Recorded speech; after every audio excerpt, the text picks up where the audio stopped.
લોકો કામના પ્રધાન જીવનવાળા હોય, એની લાઈફસ્ટાઈલ બહુ સારી હોય, એ બહુ સારું જીવન જીવતા હોય, એનું સ્ટેટસ બહુ સારું હોય, પણ એનું કેન્દ્ર બિંદુ શું હોય, એ શું કરે છે એ મહત્વનું નથી જીવનમાં. એનું કેન્દ્ર બિંદુ શું છે? તો બકાલાવાળાથી લઈને બાટા અથવા તો બિરલા સુધી કેન્દ્ર બિંદુ શું? તો કે રોટલી. એ રોટલી નાની મોટી એ બધી પ્રકાર રોટલીના જ પડે. અંતે બધા લોકો સવારે ઉઠે ત્યારથી લઈને એની દોડધામ શેના માટે શરૂ થાય? તો કે રોટલી બનાવી અને રોટલી કમાવા માટે. એક રોટલી બનાવીને જવાનું અને એક રોટલી કમાવા માટે જવાનું. આ બે જ ઉપર આખું કેન્દ્ર બિંદુ ઉપર જ નાનામાં નાના શાકભાજી પેપર વેન્ડર થી લઈ અને મોટામાં મોટા ઇન્ડસ્ટ્રીયાલિસ્ટોનું કેન્દ્ર બિંદુ શું બને? બધા ઉઠે શા માટે? હેતુ શું? ઉઠીને કોઈ કામ કરવાનો હેતુ શું? તો માત્ર એક જ હેતુ છે, રોટલી.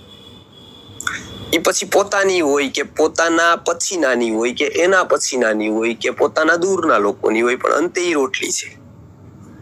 તો એ કેન્દ્ર બિંદુ એનું ભૌતિક છે. એ ભૌતિક કેન્દ્ર બિંદુ છે એટલે એનું જીવન પણ ભૌતિક સ્તરનું જ છે. એનું યદિ જીવન ભૌતિક સ્તરનું છે તો એનો ભગવાન પણ ભૌતિક સ્તરનો જ છે. તો પછી એની ભગવાન પાસે માંગણી કામના પૂર્તિની જશે, જે કંપની પાસેથી માંગે છે, જે વકીલ પાસેથી માંગે છે, ડોક્ટર પાસેથી માંગે છે. ડોક્ટરને પ્રાર્થના કરે છે કે સાહેબ મને મટાડી દો આ રોગ, હું થાકી ગયો. વકીલને પ્રાર્થના કરે છે કે મને આ કેસમાંથી કાઢી દો. એવું જે બીજા લોકોને પ્રાર્થના કરતો જ હોય છે બધી જગ્યાએ. એકમાં માત્ર એ પૈસા દઈને પ્રાર્થના કરે છે, આમાં પૈસા આપ્યા વગર પ્રાર્થના કરે છે, આમાં પણ ક્યારેક એ પૈસા આપી દે છે ભગવાનને, મંદિરમાં જઈને ખા કરી દે છે, કવર ધરી દે છે, સંસ્થામાં ડોનેશન કરી દે છે કે ગમે તેમ કરીને ભગવાન મને આમાંથી. પણ એની પ્રાર્થના ત્રણેયની સરખી છે. એક વકીલ, એક ડોક્ટર, એની જગ્યાએ જેનો ભગવાન છે એનો એ ત્રણેયની, કેમ કે એની દ્રષ્ટિ ભૌતિક છે. એને આત્મા ખબર નથી, એને આત્માનો વિકાસ ખબર નથી, એને ભગવત તત્વ ખબર નથી.